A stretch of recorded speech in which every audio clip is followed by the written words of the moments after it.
Agradeço inicialmente a todos que aceitaram o convite do IMB para estarem conosco para conversarmos um pouco sobre segurança pública.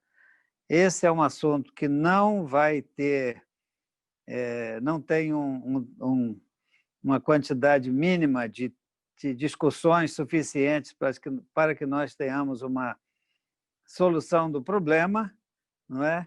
De modo que também a gente não pode deixar de falar sobre ele. Agradeço aos queridos convidados que aceitaram o convite para participarem como expositores, não é?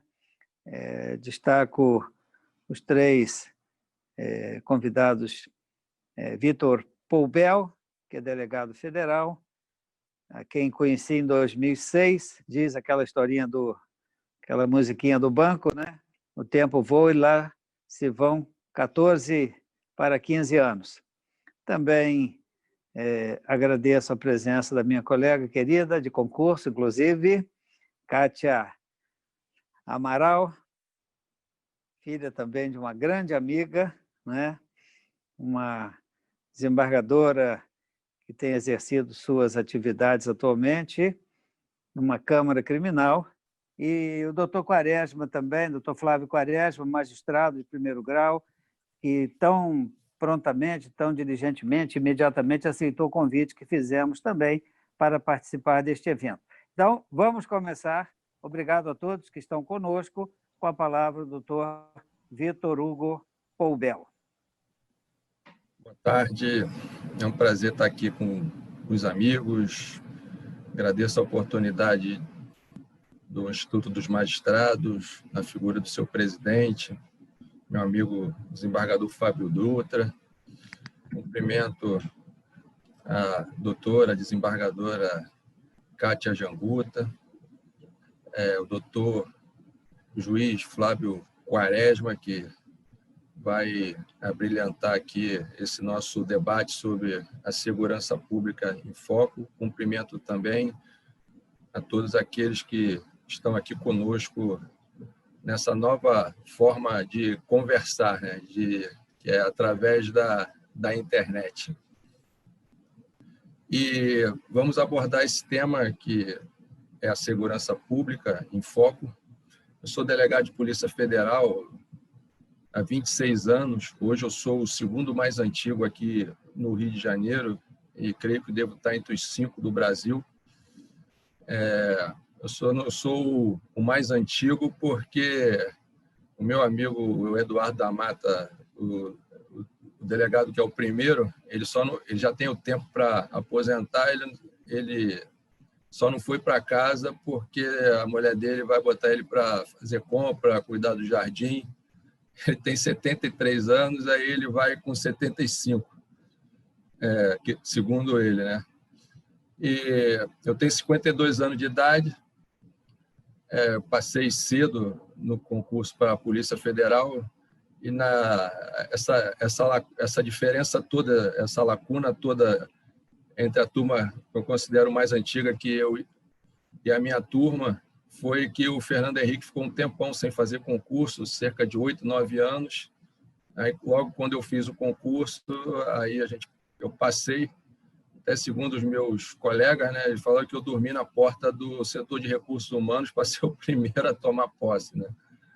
Então, eu já passei por vários cargos aqui.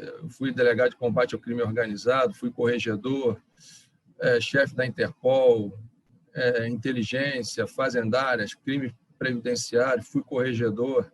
E na polícia a gente roda bastante, né? E isso me deu uma certa experiência para falar sobre esse tema que eu tanto gosto e aprendi um pouco, né? E para falar assim sobre a segurança pública, a gente vai focar muito aqui no Rio de Janeiro, que é onde a gente mora, né? Aqui a terra onde a gente vive, que a gente quer que as coisas fluam, né? De maneira bem positiva, né? Aquela tranquilidade para a gente poder circular pelas ruas, né? E a gente tem que falar sobre para falar do que está acontecendo hoje, a gente tem que fazer uma breve abordagem do que aconteceu no passado. E a gente tem que voltar, né, aquele processo da implantação das UPPs, que foi assim um fato bem marcante que aconteceu na segurança pública do Rio de Janeiro. Então, a gente via muitos tiroteios, Zona Sul, Zona Norte, em várias comunidades. Aí, o governo do Sérgio Cabral resolveu fazer esse projeto junto com a Secretaria de Segurança Pública, o doutor Beltrame, fazer esse projeto das UPPs. E a primeira UPP a ser implantada foi em 2008, na comunidade Dona Marta. E foram, aos poucos, sendo implantadas algumas UPPs, devido àquela sensação de segurança dentro das comunidades e no entorno, que foi passado com essa implantação das UPPs. E o processo foi caminhando, foi andando, aí várias comunidades, aquele sucesso, né, o aplauso aí da comunidade, mas o fator político, a meu ver, começou a entrar no circuito. Era um bom projeto, teve um grande apelo popular, a mídia toda falando do sucesso, dos êxitos da implantação da UPP, e começou a ganhar um viés político nocivo, e começou as UPPs começaram a se expandir em demasiado, sem ter as ideais condições para que esse processo realmente fosse vitorioso. E a marginalidade, como ali não tem ninguém bobo, começou a observar o que estava acontecendo no seu entorno, começou a observar a maneira que a UPP funcionava. No primeiro impacto, eles levaram um susto, a meu ver, e começaram a se reorganizar. E com essa reorganização, eles viram que eles tinham condições de, antes que eles atuavam em determinados territórios, eles começaram a se expandir, começaram a atuar em territórios onde eles não tinham operações grandes. A gente vê como ficou Niterói, a gente vê como ficou a região dos lagos, né? Hoje, Niterói está muito complicado. Búzios hoje tem facção, Cabo Frio tem facção. Então, a gente vê o Rio de Janeiro hoje tomado pela marginalidade, tomada pelo tráfico e também hoje pela milícia. Então, a gente vê que esse projeto de UPP tinha tudo para caminhar bem, para ser feita algumas adaptações, e pela essa entrada nociva da política, a gente viu esse processo, esse projeto decair. Foi a pasta que teve mais dinheiro, mais que a saúde, mais que a educação, e a gente está vendo hoje que dinheiro não é tudo. A gente tem que ter uma boa gestão, e a gestão, a meu ver, ela falhou. Uma das coisas que eu bato firme, né, contrário a esse viés que tomou as UPPs, foi que a ausência da participação da Polícia Civil, que não adianta nada você fazer uma presença ostensiva nesses territórios, espalhar essa bandidagem, se não tem a Polícia Civil investigando para prender esses criminosos, né? Que eles vão sair das comunidades, eles vão se esconder em algum lugar, e a Polícia Civil tinha que estar lado a lado desse projeto, atuando para prender, né? Para investigar e colocar essa bandidagem aí atrás das grades. É a mesma coisa, né? Que eu elogio também, mas eu vejo o mesmo erro com o segurança presente, que é esse projeto aí do governo atual. Eu moro aqui no Flamengo, eu vejo a atuação deles no Largo do Machado, lá onde tem a Polícia Federal ali no centro, eu vejo essa atuação, mas é uma atuação do segurança presente, de polícia ostensiva, presencial, mas eu não vejo a participação da Polícia Civil. Eu vejo a Polícia Civil muito sucateada. Hoje são cerca de 8 mil policiais, segundo o levantamento interno deles, eles precisariam de em torno de 25 mil. Por isso que a gente chega numa delegacia, o atendimento é precário, as investigações demoram, e tem uma série de reclamações, e a gente não consegue visualizar o todo, né? A gente teve aqui, um pouco depois das UPPs, a intervenção militar, como o meu amigo desembargador Fábio Dutra sabe, os militares, se eles têm alguma coisa de positivo assim que eu exalto, que eu admiro, é a organização deles. Então, eles aqui vieram, encontraram uma casa desarrumada, eu assisti algumas palestras, e um general que ali atuava ali na secretaria, num evento, ele falou que uma coisa simples, que era o padrão de uniforme da Polícia Militar, escrita num manual, isso aí sequer existia. Então, assim, é uma coisa assim que você fica assim, estarrecido. O Fábio aqui, que ele foi meu companheiro lá da Escola Superior de Guerra, a gente fez o curso de Altos Estudos Estratégicos. De certa feita, a gente ia fazer uma visitação, só para vocês terem uma ideia. Eu perguntei ao coronel que estava organizando essa visita, né? Eram 3 ônibus, o A, o B e o C. Eu perguntei, coronel, onde está o ônibus B? Por quê? Eu vim da cultura da Polícia Federal. Quando tem uma operação lá na Polícia Federal, tem aquele pátio grande ali da Polícia Federal, aí eles dão lá, né? Quando tem os organizadores da operação, dão o carro com a placa, e você procura ele no pátio. Pode estar ao norte, ao sul, ao leste, ao oeste, mas os militares são tão organizados que a resposta foi óbvia.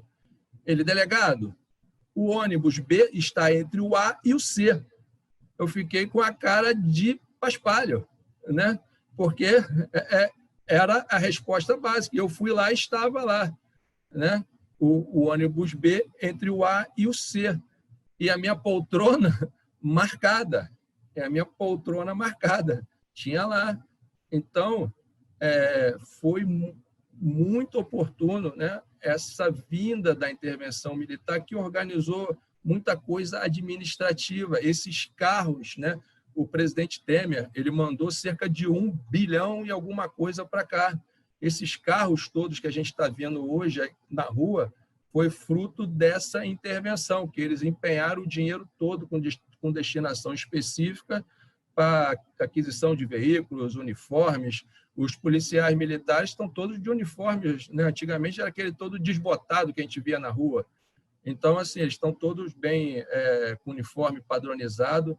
Então, isso aí é um fator positivo. E eu vejo, né, a segurança pública hoje a mola propulsora do desenvolvimento no Rio de Janeiro. Por que isso? Por que isso? Qual é o nosso melhor produto hoje? Hoje é o petróleo. O petróleo, quando estava lá em cima, o Rio de Janeiro nadou de braçada em recursos. O petróleo baixou, o Rio de Janeiro sofreu para pagar suas contas, Então, fica nessa oscilação do preço do petróleo, que é uma excelente arrecadação para o nosso estado. Qual é o nosso segundo melhor produto? O turismo. E o turista, ele vem para o Rio de Janeiro, seja o turismo de negócios, seja aquele que vem aqui para passear, ele vem se tiver segurança. Senão ele não vem, ele vai para o Chile, ele vai para qualquer outro lugar, ele vai para outro estado, mas não vem para o Rio de Janeiro. Então, o turismo aqui no Rio de Janeiro, aproveitando essa vocação da cidade, tem que encarar o turismo como uma atividade econômica, porque gera empregos diretos e indiretos. Então, a gente vê aí o sucesso do Rock in Rio, né? Quando tem a Feira da Providência e outros eventos. Então, isso tem que ser estimulado, mas a cidade tem que estar segura. Então, a segurança pública pode sim contribuir, nesse diapasão que é um incremento, um facilitador do turismo. Um outro aspecto, né, que a gente observa são assim os empresários. A gente vê, principalmente nas áreas assim mais pobres da cidade, que é aquela área ali da Baixada Fluminense, ali, né, Caxias, São João, Belfor Roxo, a gente vê várias empresas saindo ali daquelas localidades por causa da violência, né? Segundo dados da Firjan, em 2018 foram 380 milhões de prejuízo só com cargas roubadas. Então, assim, a segurança pública ela pode agir nesse sentido também para dar tranquilidade para o empresário, aquele que quer investir, ter uma cidade tranquila e sabendo que os seus produtos eles vão circular pela cidade, eles vão chegar no comerciante, ele vai chegar na indústria. E a gente sabe que o roubo de cargas atua muito. É o quê? Arco Metropolitano, Dutra, Avenida Brasil. Então, assim, a gente tem esse conhecimento,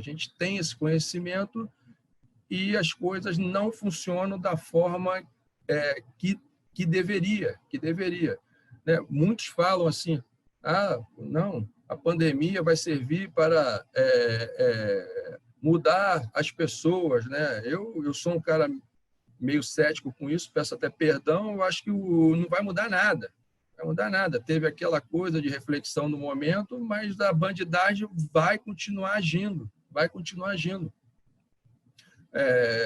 Bandido não tem coração, bandido só vê o lado dele, então eles vão continuar arrumando formas de ganhar dinheiro. Nós temos aí cerca de 1.000 comunidades aqui no Rio de Janeiro e mais ou menos 1.200.000 pessoas aí naquele bolo ali entre tráfico e milícia.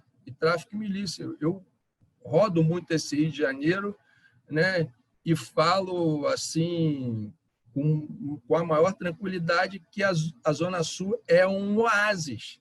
O que tem no entorno é a realidade do Brasil.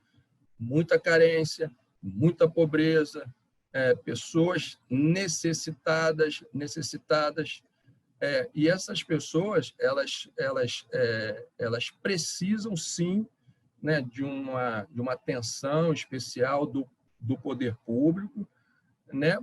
Mas o principal, elas precisam de dignidade, e, a meu ver, a dignidade vem através do emprego.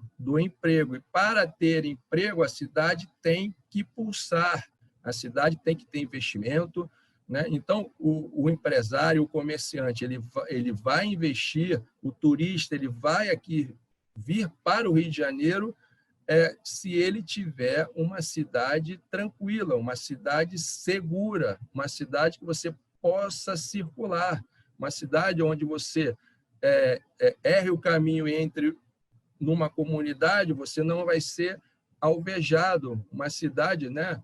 Aqui a gente já teve a oportunidade de, vamos botar assim, o país número 1 do mundo nos Estados Unidos, eu tive essa oportunidade, e lá é uma cidade, lá, né, que é um país que a gente pode atender o telefone no meio da rua. Aqui a gente não pode atender não pode atender um telefone no meio da rua, porque certamente está correndo risco, pode perder esse telefone.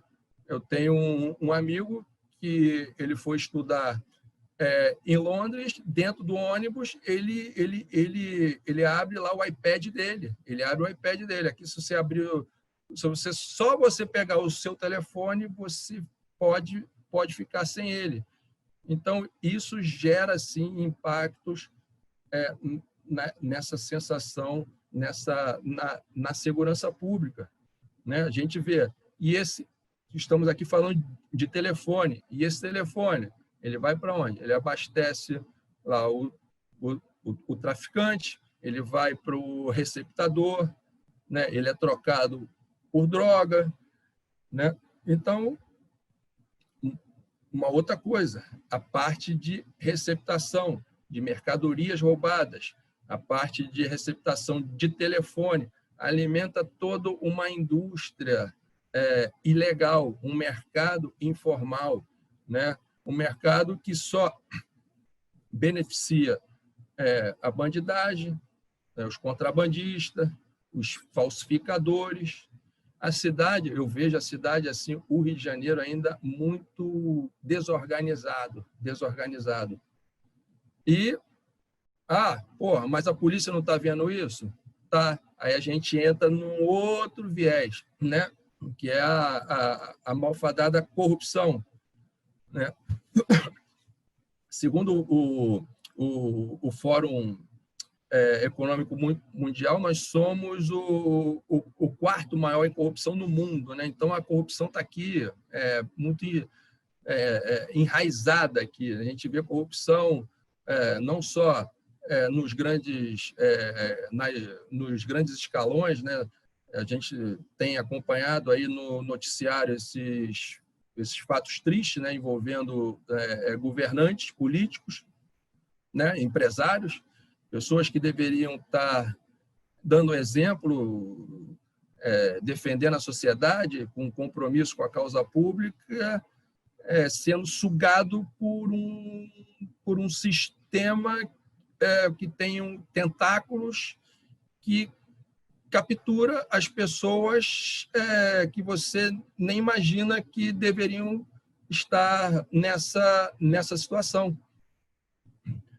Mas deveriam sim estar defendendo, né, a sociedade. Então, a gente vê a corrupção não só daquele cara, vamos citar o exemplo aqui do policial que pega aquele dinheirinho para não multar, como também pessoas que também fomentam isso, né? Se não existisse o corruptor, não existia o corrupto. Se não existisse o corrupto, também não existiria o corruptor, né? Então, estima-se que só em perdas anuais por causa da corrupção para o nosso país, cerca de 200 bilhões por ano, né? Um dinheiro que poderia estar sendo investido na atividade produtiva, poderia estar sendo investido em obras públicas, nas necessidades das pessoas. Então, a segurança pública, né, a meu ver, ela é um sistema, né, e todos os atores têm que estar funcionando em sua plenitude. Muitas pessoas pensam que segurança pública é só polícia. Não, não é só polícia. Segurança pública, né, é o judiciário funcionando bem, é o Ministério Público, é a polícia, são os órgãos de controle, né?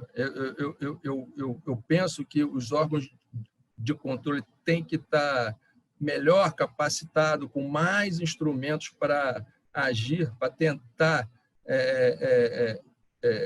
parar, né? Paralisar aquelas operações irregulares bem no início, estabelecendo sanções administrativas, cíveis, para evitar que tudo descambe, né, termine no direito penal, termine na cadeia. A gente tem cerca de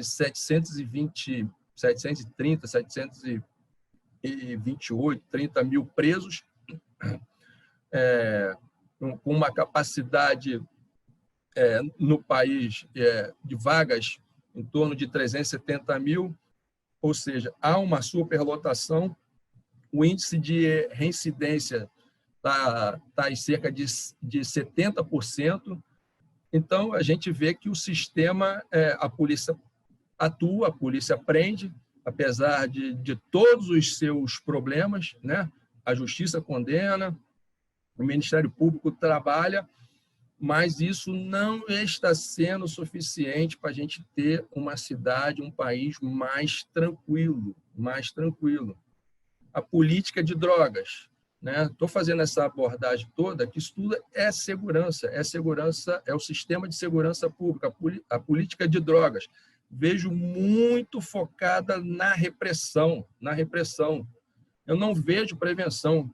Eu estudei em colégio público, primário, ginásio, estudei em colégio particular, fiz 2 faculdades de Direito, Administração de Empresa, MBA, tenho 26 anos de Polícia Federal. Eu não tive uma palestra, uma aula de prevenção. Estou com 52 anos de prevenção às drogas. O que eu sei é que eu aprendi no dia a dia. Lendo. A meu ver, a parte de prevenção às drogas deveria ser uma política pública, uma política de Estado, não só focada na repressão, para que as pessoas conheçam, né? As pessoas saibam dos malefícios da droga. Então, tem que ter essa informação, que a gente vê muitas pessoas buscando a droga, né?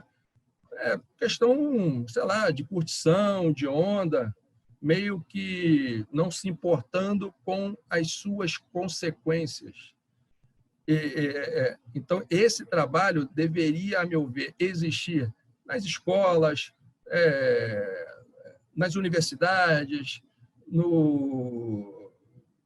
nas empresas. Deveria o poder público realizar esse projeto, principalmente nas escolas públicas, nos jovens, né? Tem jovem que vai ali de curtição e começa ali com uma droga fraquinha ali, uma maconha e tudo, e abre porta para outras drogas, fica viciado. Hoje a gente vê aí cracudo aí para tudo quanto é lado. E tem também, né, a droga legal, que é a bebida. Hoje a garotada está bebendo muito, a molecada está bebendo muito. No colégio do meu filho, é um colégio na Zona Sul, a diretora me falou que um garoto de 10 anos estava com um lar bastante desorganizado. O garoto andava na rua 10 anos, Zona Sul, colégio particular. e bebendo, bebendo. A gente vê essa garotada aí em festas, né, com garrafa de vodka na mão. Então, e a gente sabe que não, a gente, para marcar presença em grupo, a gente, para se destacar no grupo, a gente não precisa de bebida. A gente se destaca pelo que a gente é, pelo nosso jeito, pela nossa personalidade, pelos nossos princípios, pelas nossas conquistas, né? Pelas nossas conquistas. Não, sou delegado, sou juiz, né? Sou um desembargador, sou um advogado, sou um médico, sou um engenheiro. Isso é uma conquista. Isso é uma conquista. A pessoa não precisa fazer aquele teatro para mostrar que é esperto, né? Para se destacar. Depois, lá na frente, vai se arrepender.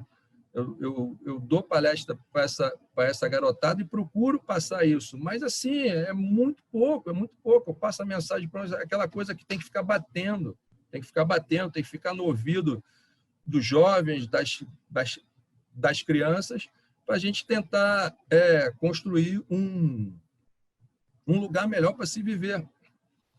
Um outro aspecto que eu vejo dentro desse sistema todo que é a segurança pública, né? A Guarda Municipal hoje, ela é uma polícia, ela pode andar armada. E são cerca de 7 mil homens. E a gente não vê uma atuação nas ruas da Guarda Municipal, né? A gente só sente a presença da Guarda Municipal quando ela está multando a gente. Então, a Guarda Municipal, a meu ver, tem que ter uma nova roupagem, tem que participar nas ruas, tem que integrar esse sistema de segurança pública. Eu vejo, como eu falei, eu moro no Flamengo, eu circulo pelo aterro, é só a título de exemplo, a Guarda Municipal só passa no carro, dentro do carro, com ar-condicionado. Enquanto o policial de segurança presente, esse não, está ali circulando, né, com aquele jaleco, né, verde aqui, e marcando presença. A Guarda Municipal, ela pode participar, sim. Então, a gente vê muitas falhas no sistema de segurança pública, muitas coisas que precisariam ser corrigidas para a gente ter uma segurança pública mais eficaz. Como eu me apresentei aqui, eu sou delegado da Polícia Federal. Muitas pessoas falam assim, a culpa é porque a fronteira está aberta. A fronteira está aberta, a Polícia Federal ela não faz o seu trabalho corretamente. Eu rebato, olha só, esse discurso para mim é muito raso, porque vamos fazer um raciocínio aqui. Quando a gente importa aí uma televisão, quando a gente importa, sei lá, um objeto qualquer, ele sai lá vamos botar o Paraguai, vamos botar os Estados Unidos, qualquer país assim. Ele já sofre esse objeto legal, tá? Que eu estou falando. Ele sofre a fiscalização lá no país de origem. Aí ele vai passando, ele passa pelas barreiras fiscais, sanitárias, alfandegárias, e passou por lá, aí entra aqui no Brasil, tal, vai passando estou falando mercadoria legal, vai passando por todas as barreiras, a nossa fronteira internacional, vai passando pelos estados, município, até chegar na loja.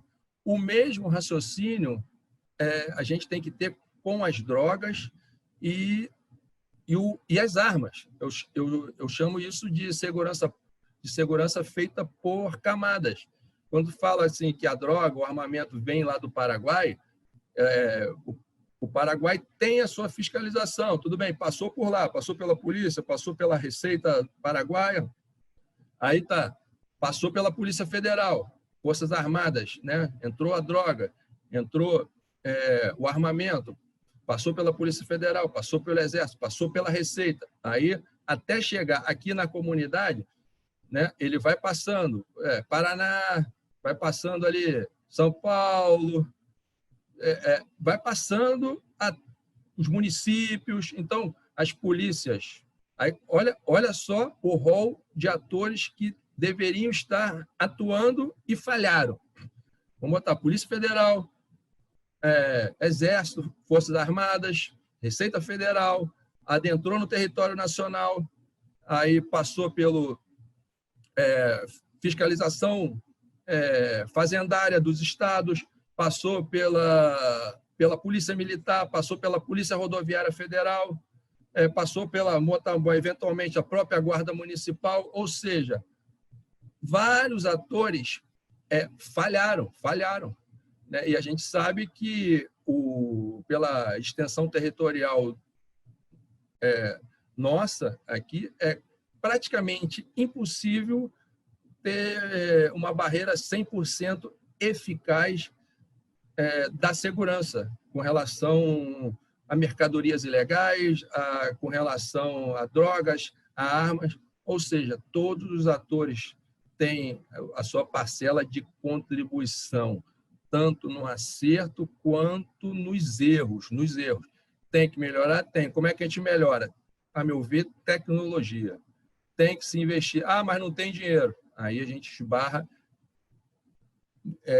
nesse outro problema, que é a ausência de recursos.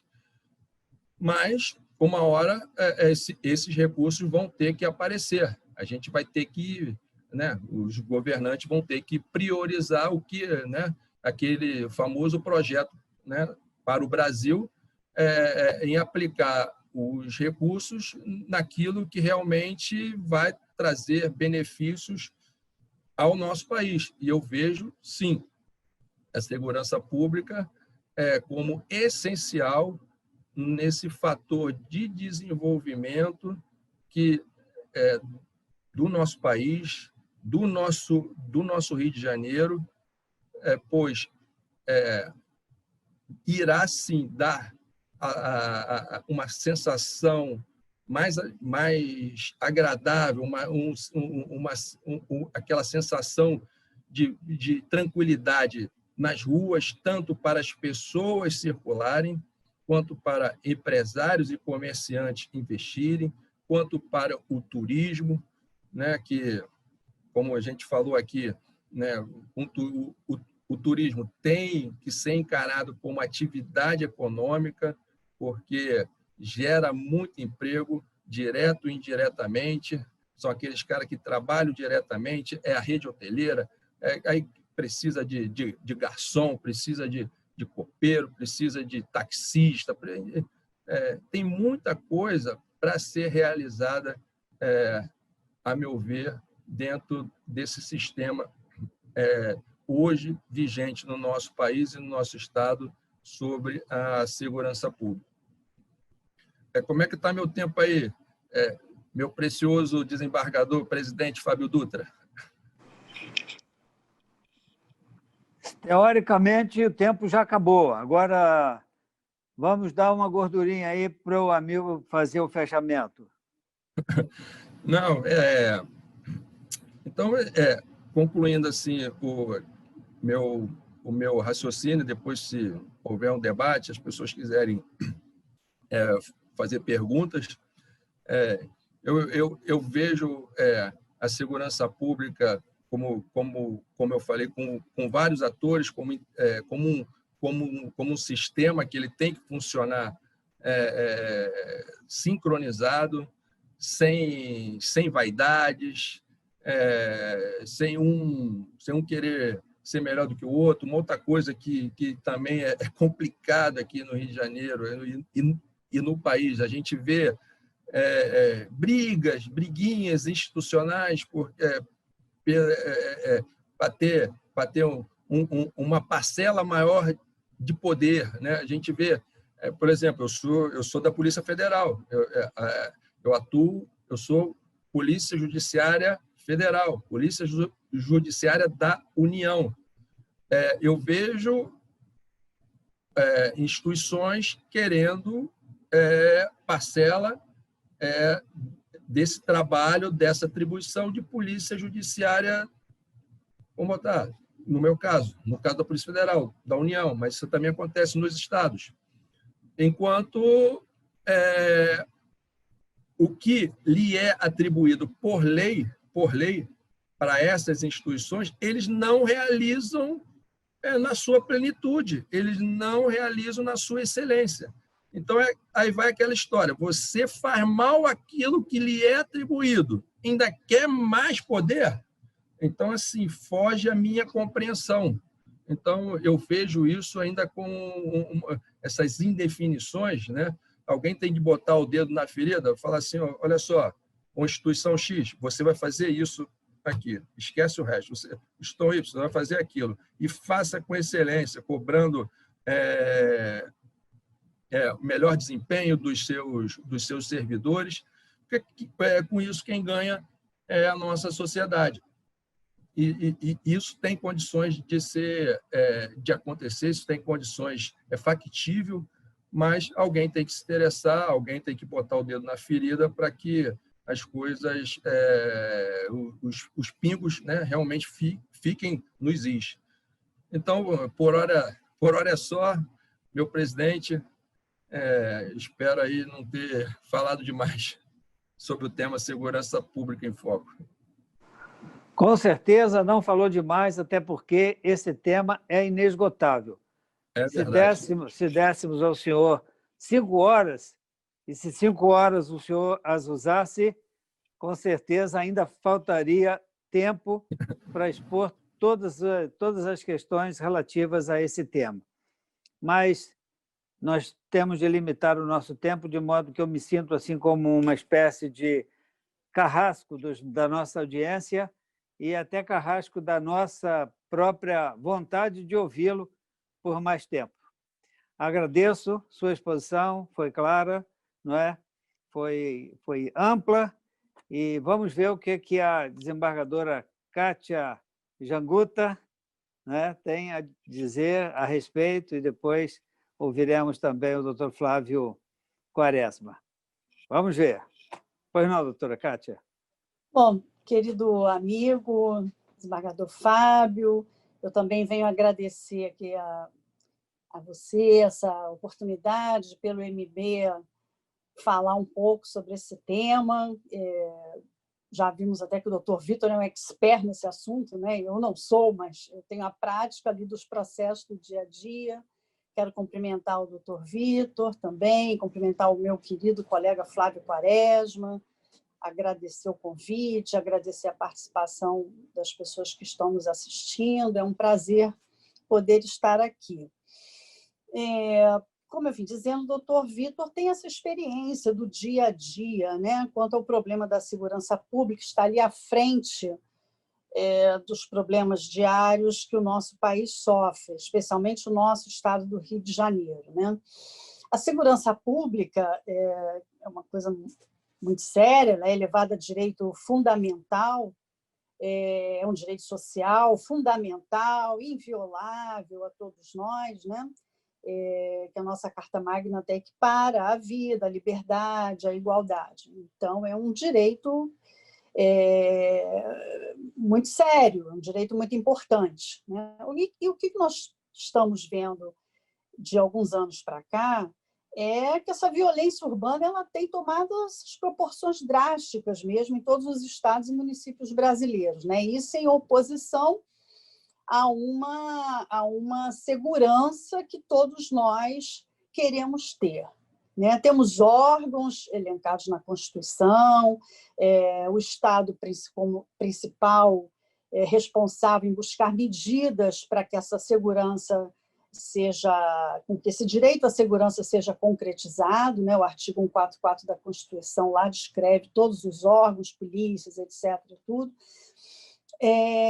Mas nós vemos que, na verdade, o Estado sozinho ele não tem condições de enfrentar todo esse problema que nós estamos tendo.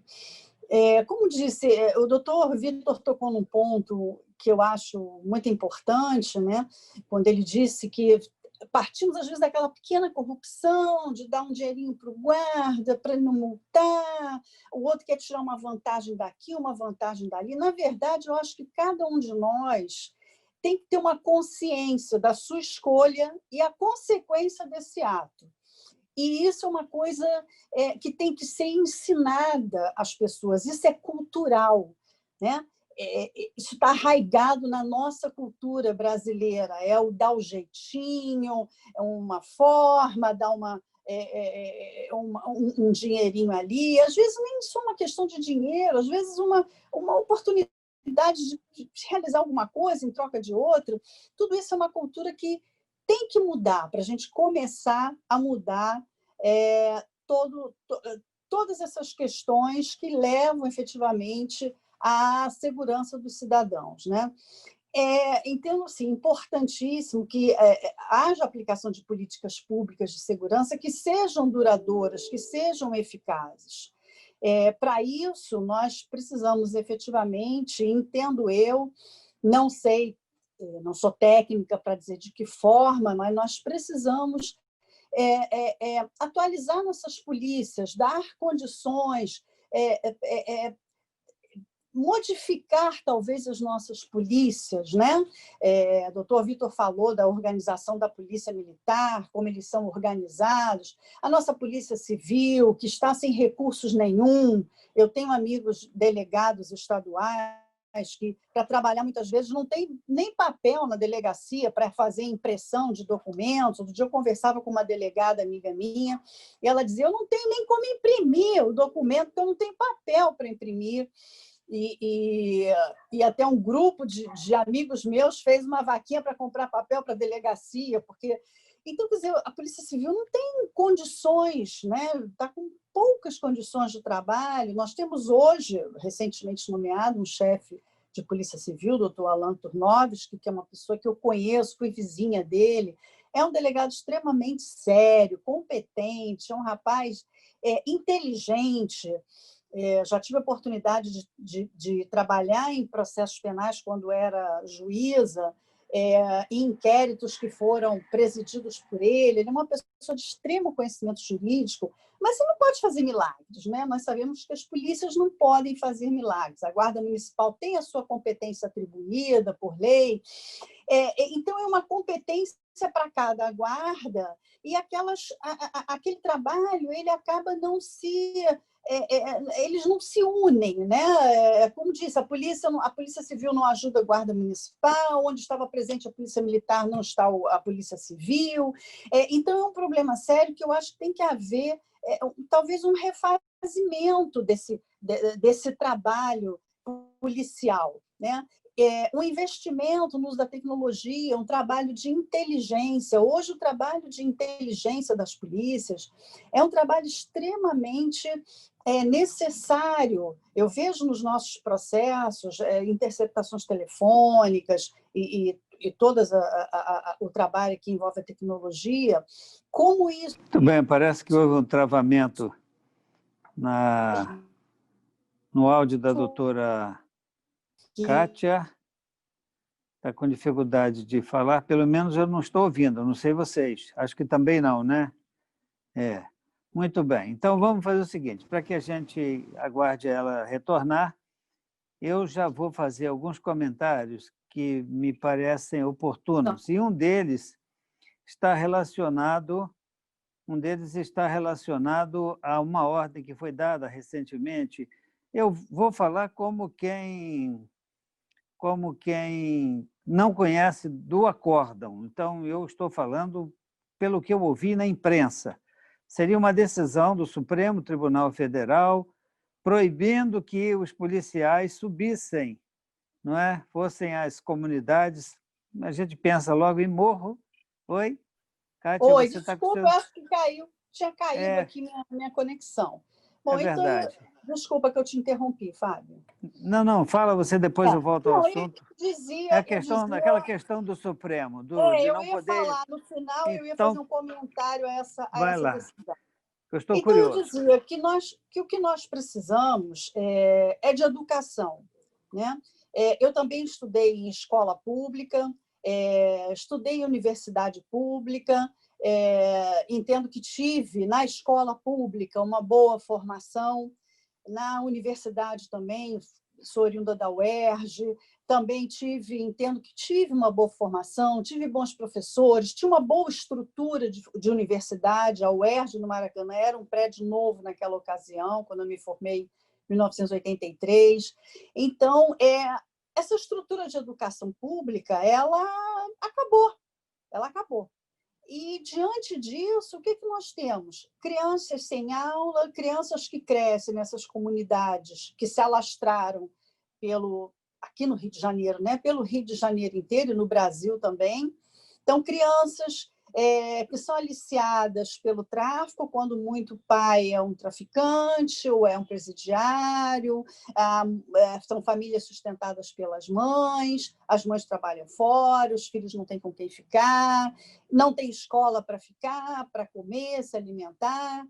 Nós estamos vendo, nesse período de pandemia, que essas crianças estão todas fora da escola, meses, e talvez já perderam o ano inteiro em razão disso.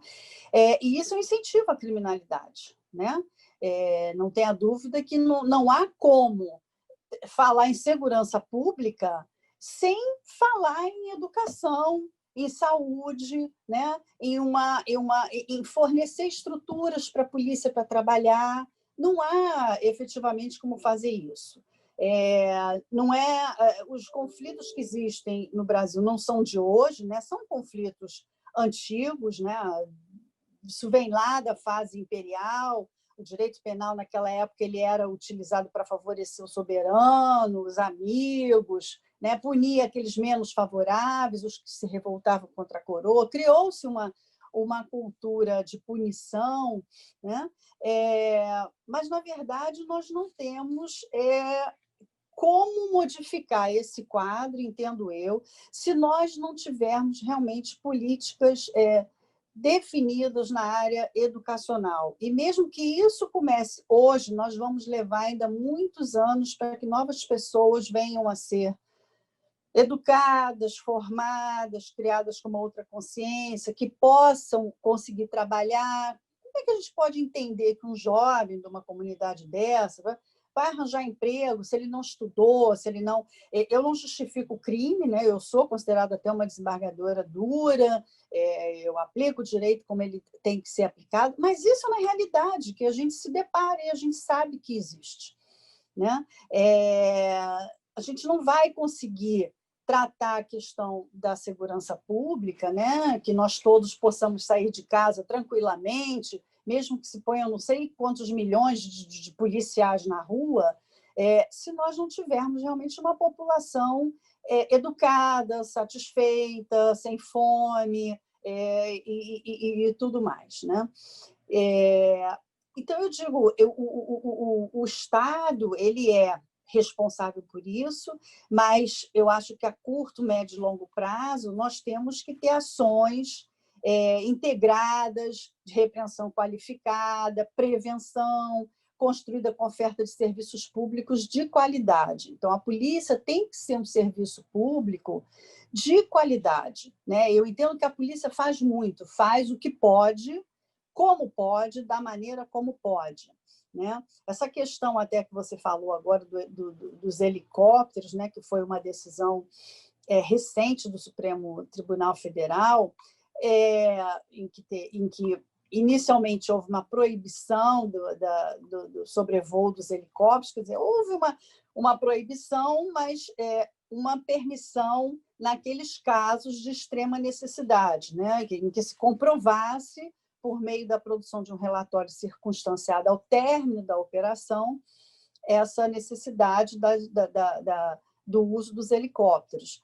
Isso veio muito em prol também do cuidado com a vida dos policiais, também com a população, né? Porque o que se via eram trocas de tiros entre polícia e traficante, obviamente que de cima de um helicóptero, ou quando a polícia ingressa numa comunidade, né? Ela não bate na porta da comunidade para entrar, ela ingressa com os carros, ela já se depara com aquele grupo de traficantes fortemente armados, e se eventualmente passar um civil ali que não tem nada a ver com a história, acaba muitas vezes sendo baleado pela polícia, por quem está no helicóptero, pelo traficante. Então, eu entendo que essa decisão ela veio muito com esse viés, né, de que se cuide um pouco também da vida do civil e da vida, principalmente do policial, porque nós perdemos muitos policiais nesses últimos tempos em razão dessas trocas de tiros, né?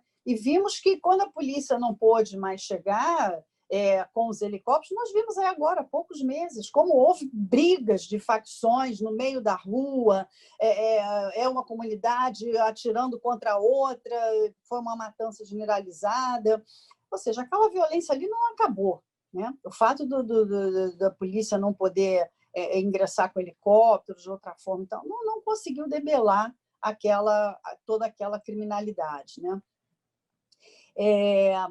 Então, eu entendo, Fábio, que há uma necessidade de que todos participem, inclusive na questão dos investimentos públicos, né, dos recursos públicos para equipar a polícia para esse trabalho de segurança pública.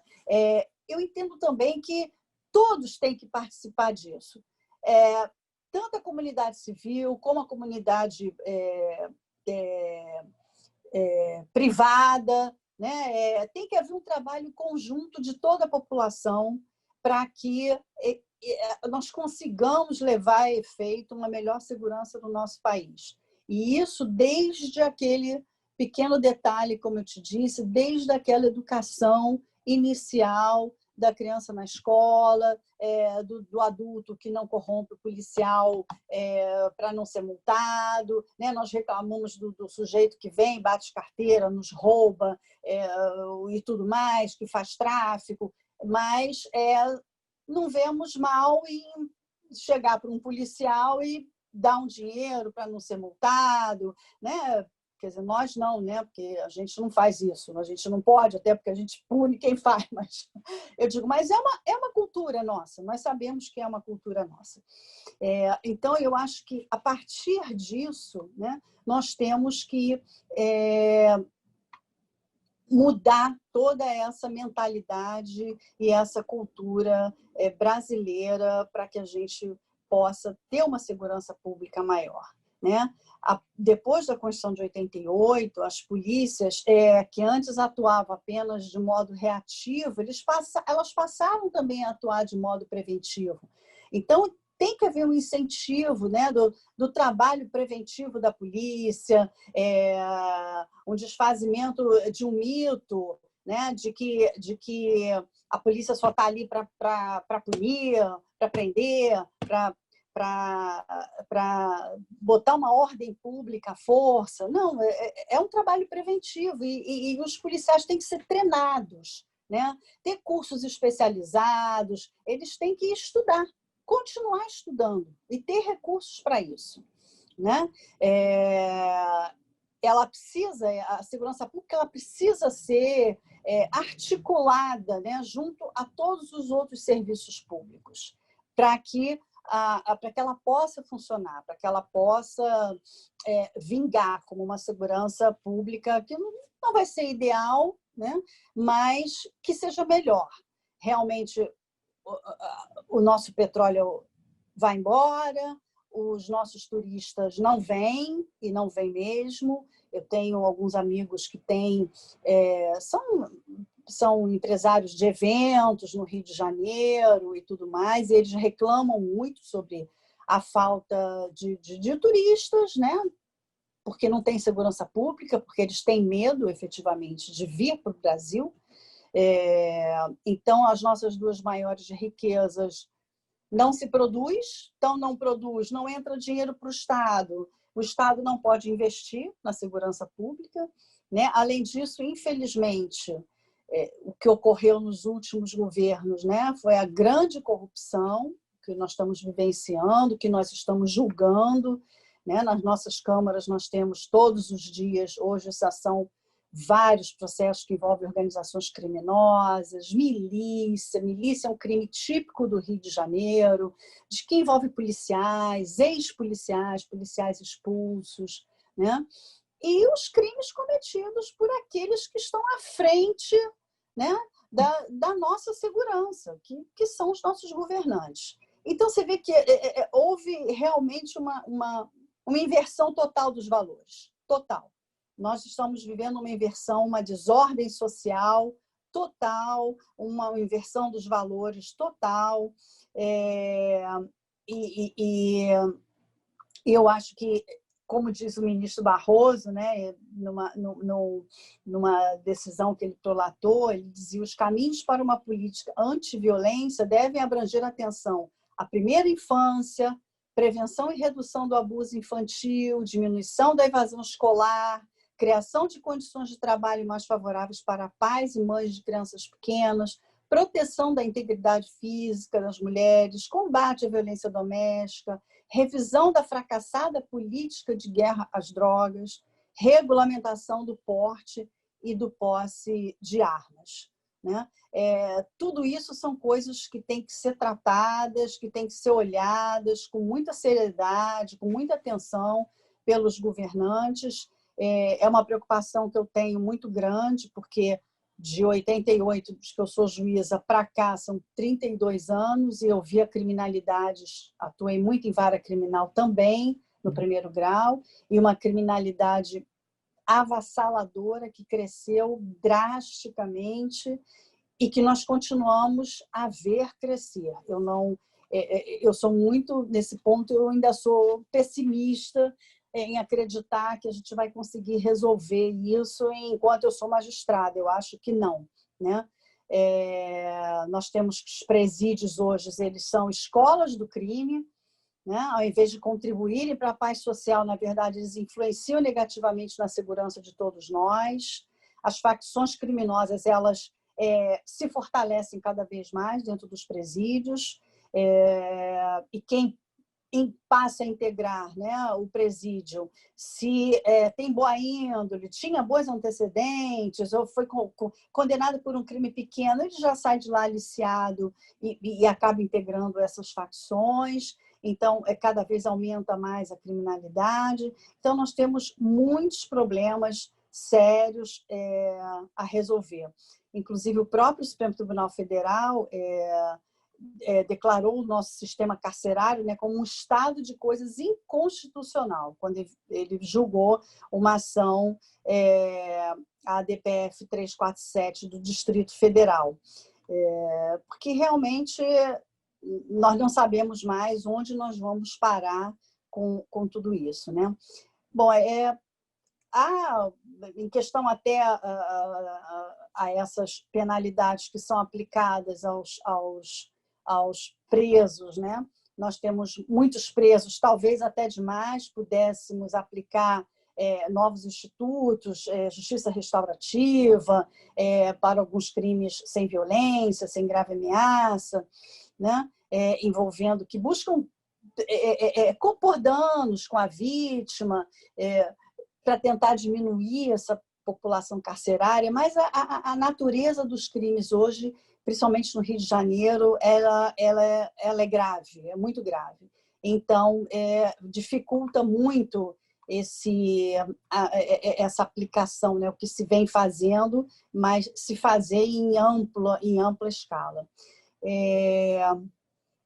Bom, enfim, Fábio, eu gostei muito da experiência prática do Dr. Vitor, que eu não tenho ali diariamente no meu trabalho, mas que eu posso ver a reflexão disso tudo que ele falou nos processos que nós julgamos diariamente.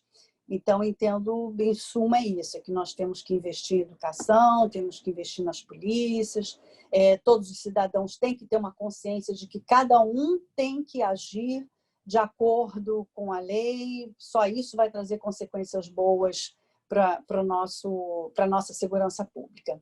Isso era o que eu queria falar. Obrigado, Kátia, mas eu estou com vontade de chorar. Por quê? Porque me parece que nós não temos nem curto nem médio prazo a condições de vislumbrar uma situação mínima de reação a essas circunstâncias. É verdade, Não é? Fábio. É lamentável. É lamentável. Vamos ouvir o doutor Flávio, vamos ver se ele fala algumas mentiras. Eu peço, por favor, entendeu? Que me traga algum alento. Os meus são tudo tópico, né? Pois é. Pois não. Doutor Flávio, por gentileza, o senhor está com a palavra. Boa noite a todos. Boa noite ao desembargador Fábio Dutra. Gostaria de agradecer muito ao senhor e ao IMB pelo convite. Queria saudar também o doutor Vitor Pobel, cumprimentá-lo pela palestra, a doutora Kátia também, cumprimentá-la pelo comentário, pelo debate feito. E o que eu tenho para dizer não é muito diferente do que eles já disseram. Eles já sintetizaram basicamente tudo que tem que ser dito sobre segurança pública. A situação do Estado do Rio de Janeiro é uma situação, infelizmente, muito dura e que as perspectivas para os próximos anos, para as próximas décadas, até eu digo, não são nada boas.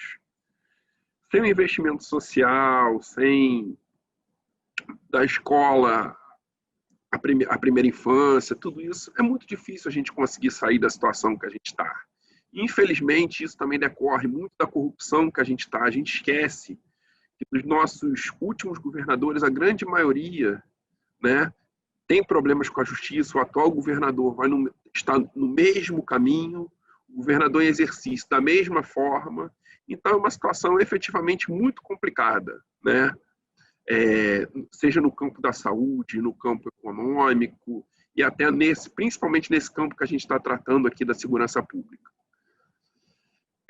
Quanto à parte da segurança pública propriamente, eu, como a doutora Kátia, não sou um grande expert nesse assunto. O que a gente vê muito é nos nossos processos, a repercussão, né, efetivamente, dessas coisas que acontecem na segurança pública. E eu estava conversando até com a desembargadora Kátia um pouco antes de começar, dizendo que após essa decisão do Supremo Tribunal Federal, no sentido de que não pode, durante a pandemia, né, haver operação em comunidades sem autorização, né, do Ministério Público, que, pelo menos onde eu trabalho, eu sou titular da primeira vara criminal regional de Bangu, houve uma diminuição dos casos de flagrante, assim, mas da ordem de 70%. É uma coisa assim que, se você parar para pensar, se nós recebíamos aqui 10 flagrantes por semana, hoje nós recebemos 3. Né? Isso tudo decorrente dessa decisão do Supremo Tribunal Federal. E aquilo, onde a gente não coloca limite no crime organizado, o crime organizado cada vez ele vai se aproximando mais da gente, ele vai alastrando os domínios deles. Recentemente saiu uma decisão, uma reportagem, tanto no Globo, no RJTV e no Jornal Extra, sobre a entrada do primeiro comando da capital no estado do Rio de Janeiro. É uma organização criminosa de São Paulo, tá? Que tinha muito pouca representatividade aqui no Rio de Janeiro. E a questão de umas 2 ou 3 semanas atrás, houve uma operação da Polícia Federal, da Delepate, tá? Que essa operação da Polícia Federal prendeu na cidade do Rio, do estado do Rio de Janeiro, né, os principais nomes do primeiro comando da capital que estariam presos aqui em Bangu e outros que estariam em vários lugares do Brasil, né, mas através dos aplicativos de mensagem, como WhatsApp, Facebook, Instagram, etc., né, eles conseguem montar estruturas de modo que eles se comunicam e através dessas estruturas vendem armas, planejam eventos criminosos. E esse processo, por um acaso, caiu na primeira vara criminal regional de Bangu. E as coisas que eu vi desse processo até hoje são absolutamente estarrecedoras. Se as autoridades que tratam da segurança pública efetivamente não se unirem e não tomarem providências drásticas, eu sou obrigado a concordar tanto com o Dr. Vitor quanto a doutora Kátia. O nosso futuro é sombrio. Bom, basicamente o que eu tinha a acrescentar a isso, não tem mais muito para falar, até porque os dois tanto o Dr. Vitor quanto a doutora Kátia praticamente já esgotaram a matéria.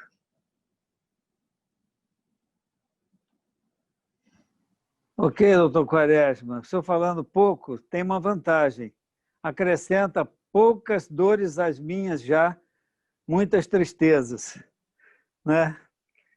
Nós vemos que o problema de segurança está ligado à política, e dentro da política nós temos a legislação, que legislação que a gente tem, e dentro da legislação nós temos a aplicação, como essa aplicação pode ser feita. A legislação vem do legislativo, a aplicação vem através da ação do executivo, dos seus órgãos, das polícias, né?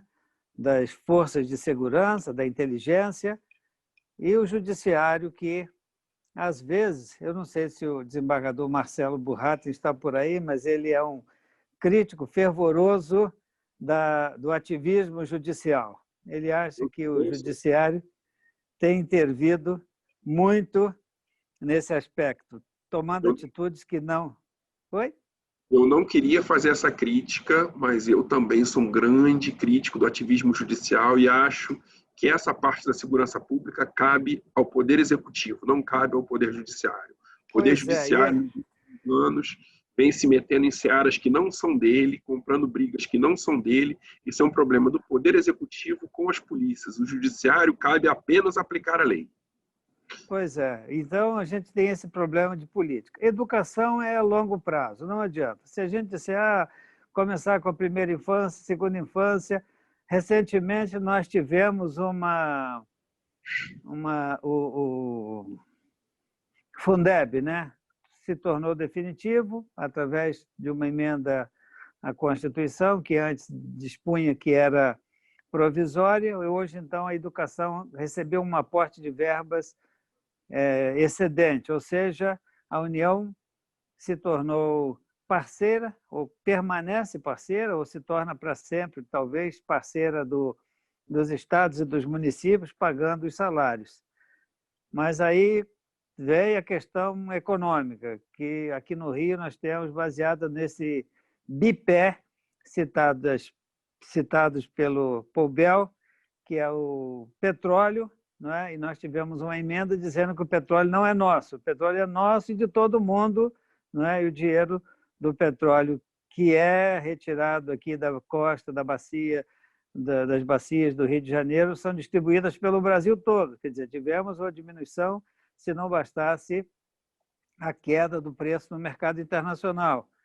E, além desse problema, o turismo nosso, não temos turismo, porque já há muitos anos, eu e Kátia, que somos de 88, vimos que a permissividade, né, e vem na esteira de uma ideologia, porque nós sabemos que a permissividade, a tolerância, ela vem na base de uma ideologia.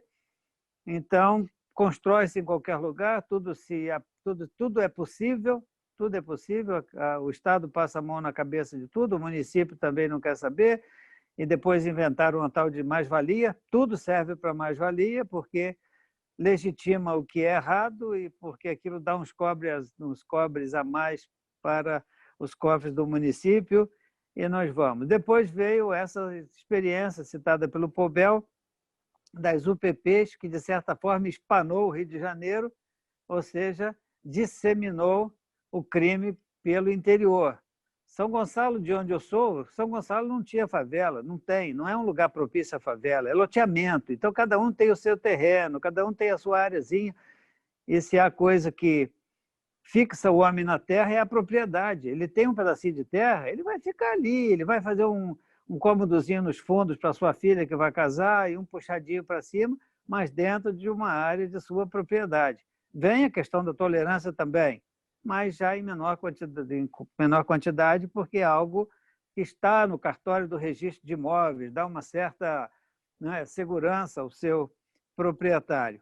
Então, hoje nós temos lá, e eu sempre puxo São Gonçalo para minha sardinha, ou a sardinha para São Gonçalo, e temos lá milícia e tráfico também. Então, nós estamos vendo em cada rua as barricadas. E o delegado que estava lá, por acaso, é o único delegado que eu acho que eu já conheci de São Gonçalo, né? Me mandou algumas fotos recentemente, ele já até saiu de lá com essa alteração que foi feita, ele com os policiais removendo as barricadas, ou seja, você não tem nenhuma estrutura para a polícia ir lá com as pás mecânicas, mas para fazer isso todo dia, porque se você fizer hoje e nunca mais voltar, 2 dias depois, 3 dias depois, a barricada está lá de novo e a população... Mas efetivamente o que está acontecendo na prática é isso. Eu vejo aqui pela Zona Oeste, eu estou aqui todo dia, eu vejo. Na Zona Oeste, o que está acontecendo aqui em Bangu, Campo Grande, nesses lugares, é o seguinte, é que cada vez mais o tráfico, a milícia estão chegando para mais perto. Pois é, mas eu digo para vocês de Ipanema e para vocês de Leblon, vocês não serão poupados, tá certo? Exatamente. Então, vocês podem saber que vai chegar na porta de vocês e quando chegar, talvez seja tarde demais. Se vocês não tomarem atitude, se vocês forem lenientes, e esse vocês até somos nós também, magistrados, delegados, não é? Então, é uma história de, às vezes, a gente querer aplicar princípios que vão, de certa forma, atenuar. Então, a gente ouve falar em tolerância zero e agora a gente está falando em tolerância total. Nós estamos tolerando tudo, a ponto do Supremo. E eu faço essa ressalva de que eu não li o acórdão. Então, para mim, o acórdão está dizendo que a polícia não pode subir o morro a não ser em situações excepcionalíssimas. E eu não sei quem vai dizer que isso é o que é uma situação excepcionalíssima. Então, os carros são roubados em qualquer lugar e são levados para lá, e ninguém vai lá buscar, porque não há. E aí, quem vai pagar um seguro mais caro é quem tem um automóvel na Baixada. Não vou nem dizer Baixada hoje, porque não há mais lugar seguro. Então, os carros estão nessas zonas impróprias, que a polícia não entra. Se entrar, para entrar, tem que fazer uma operação e a população não confia. A população não confia na polícia. Não adianta dizer que a população confia na Polícia Federal, porque ela de vez em quando prende lá uma meia dúzia, mas que 2 dias depois estão todos na rua, não é? Então, vem o exemplo de cima, nosso exemplo. E hoje eu estava dando uma entrevista para a rádio, o cidadão lá pediu para fazer uma pergunta ao vivo, mas descascou. Eu disse, olha, não posso dizer nada. A polícia prende, vocês soltam. Eu disse, não, a polícia prende, a gente tenta manter preso, mas alguém solta. Então, esse que solta, muitas vezes, não é alguém que está agindo como... Né? Porque são crimes graves. Se eu falasse nesses casos de um pequeno... Hoje não tem mais, ninguém vai para a cadeia. Olha, gente, para chegar a encontrar na cadeia, eu trabalhei na VEP um tempo, mas eu sei o que é. Hoje, então, eu acredito que não tem ninguém preso que não tem uma pena de pelo menos 4, 5 anos. 4, 5 anos. E para chegar a esses 4, 5 anos, a gente faz um malabarismo de tripartição de pena, de não sei o quê, do método assim, do método assado, no final, não é? Porque a gente sabe também que não adianta ir mandando preso para lá e preso. Aí chega, o Supremo diz que o estado de coisas inconstitucional do presídio, mas como resolver? Vamos construir presídios, vamos fazer isso. Meu Deus do céu, onde está na solução? Difícil. Kátia, eu preciso ver alguém me dizer o que a gente pode fazer. Nós vivemos num narco-estado. É grave, é o que eu disse a você, Fábio. Essas coisas que eu disse são coisas que hoje elas são utópicas. Eu entendo que seria uma solução. Eu acho que essas seriam a solução. No meu pouco entendimento a respeito de segurança pública, essa seria a minha solução, mas é utópico. No estado que nós chegamos, eu te digo hoje, eu não sei mais o que fazer. Eu não sei. Isso vai ficar para os técnicos aí, para os estudiosos, para eles, né? Porque nós estamos vivendo realmente um caos. Eu nem acredito que os estudiosos tenham uma solução para isso. Eu acho que a coisa vai chegar a um sistema colombiano. Se o Rio de Janeiro não é uma Colômbia, mas não é uma Colômbia de hoje, é uma Colômbia... Muito bem. Muito bem. Eu peço perdão a vocês pelo meu esperneio, mas o meu esperneio é de um cidadão que ama a paz, que não gosta de arma, que não gosta de bater em ninguém, que também não gosta de apanhar, que não gosta de ser oprimido, gosta de circular, não é? Eu nunca tinha ido aos Estados Unidos até muito recentemente, porque eu vivia aquela realidade da faculdade, que os Estados Unidos, isso, Estados Unidos, aqui. Eu digo, não, eu vou chegar lá, eles vão me bater, vão me botar na sala escura, não é? Quando eu fui, há uns 6 anos atrás, pela primeira vez, 7 anos, Eu falei, gente, isso aqui é o lugar ruim daquele pessoal, então é muito bom. Aí comecei a ir todo ano, ia ficar um mês por ano, quando eu posso, vou estudar, vou lá. E aí eu circulo em cada cidade, cada ano em lugar diferente. Eu digo, olha, mas que história é essa? Por que nós não podemos ter isso lá também? Um lugar ruim assim, que nem os Estados Unidos? Não é? Tá bom. Doutor Poubel, por favor, faça o seu arremate, porque de choro já basta. Eu ouvi aqui atentamente aqui o que vocês falaram aí para concluir, né? Eu concordo aí com o desembargador Fábio que